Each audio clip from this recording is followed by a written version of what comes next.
as we're talking to Dave Mason, who's MD of Media Mentor Training and Media Crisis Consultant. Dave, thanks for coming on the show. Of course, as a crisis consultant and media mentor, you will be used to both advising celebrities who find themselves at the heart of a story like this, but of course big organisations like the BBC, Channel 4, who found themselves dragged into this. In terms of those big organisations, first of all, what do they need to change to make sure that they are both dealing with these allegations better when they come out and in a better way, given the very serious nature of them, but also ensuring that we don't repeatedly hear about similar allegations? What do they need to change within their organisations to cut this alleged behaviour out? Hi, Jake. First of all, I should begin by saying that my thoughts are with the women affected at the centre of this, who have made these claims, and it's them that we also need to be thinking about today, as well as rather than the circus that seems to surround Mr. Brand over everything that he's done over the last number of years in his career. So that's the first thing. You know, these are serious allegations, and hopefully those women will get the answers that they need and the outcomes that they would hope for after all this time.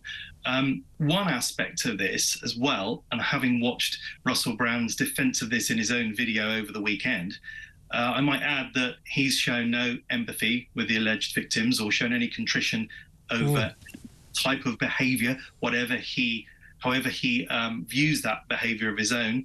But he does choose to blame media organisations and outlets and continue with his conspiratorial rants, I noticed. So that's one observation I'm making. But it's clear that there's a power imbalance, to come back to your point, at media outlets. And this has always been the case.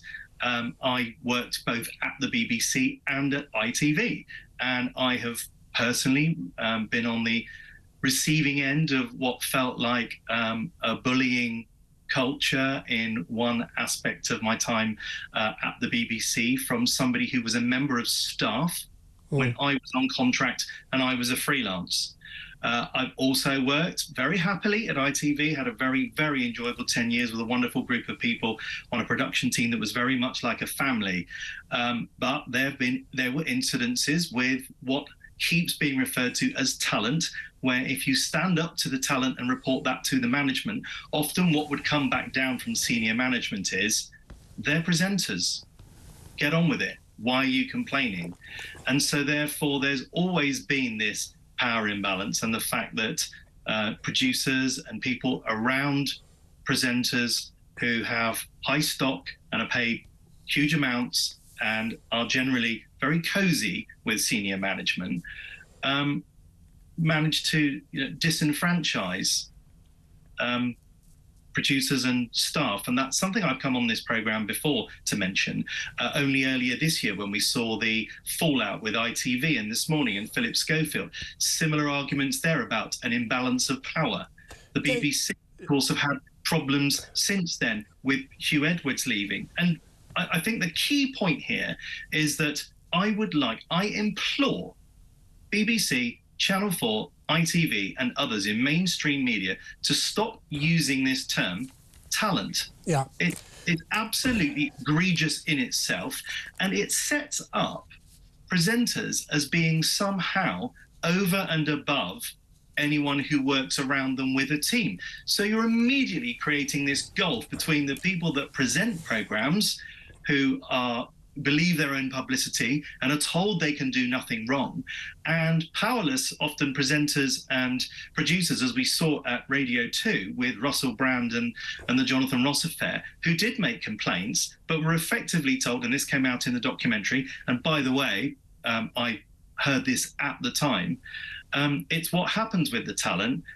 Let Russell do what he likes. Don't worry about it. Carry on as best you can. There was clearly, at the time, an overarching lack of compliance and ability to get a handle on this, because management and Russell Brand were too cozied up and too close. And I also put people like John Knoll Management in the mix on this.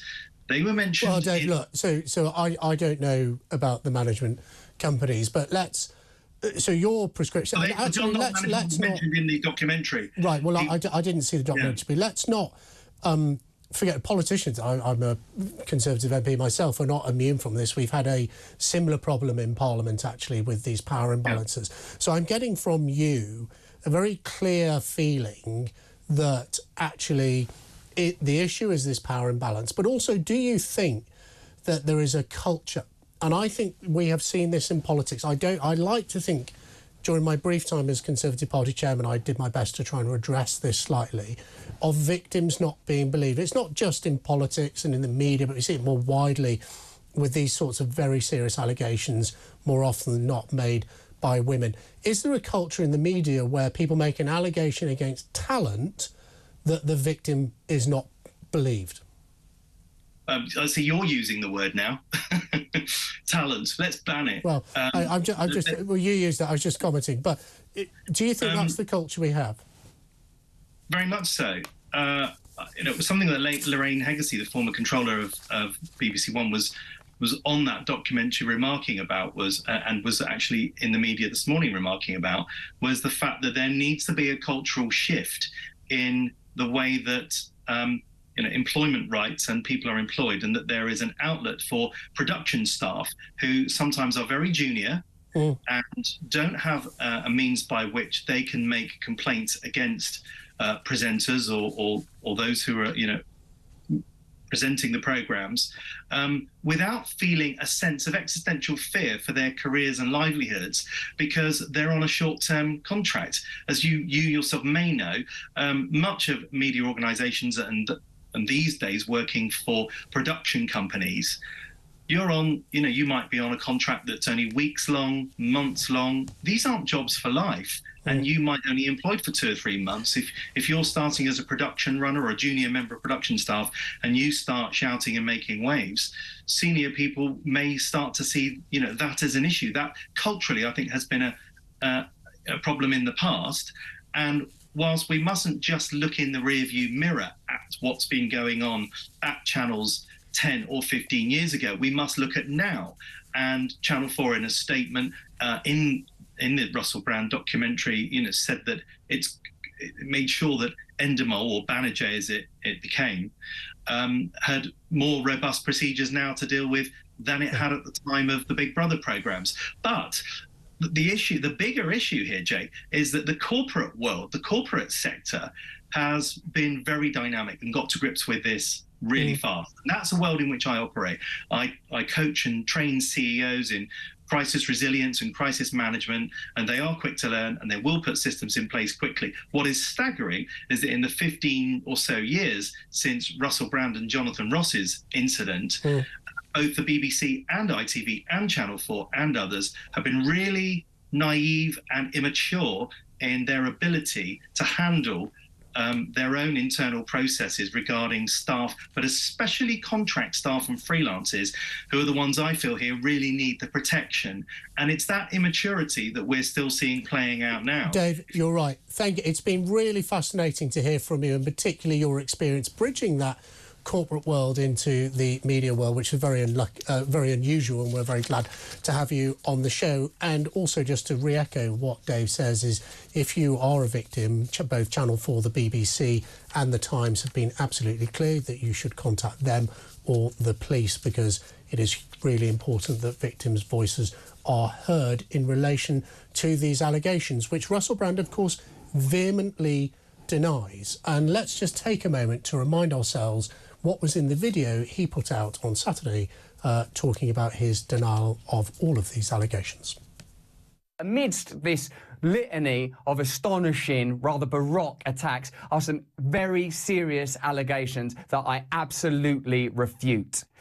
These allegations pertain to the time when I was working in the mainstream, when I was in the newspapers all the time, when I was in the movies. And as I've written about extensively in my books, I was very, very promiscuous. Now, during that time of promiscuity, the relationships I had were absolutely always consensual. I was always transparent about that then, almost too transparent.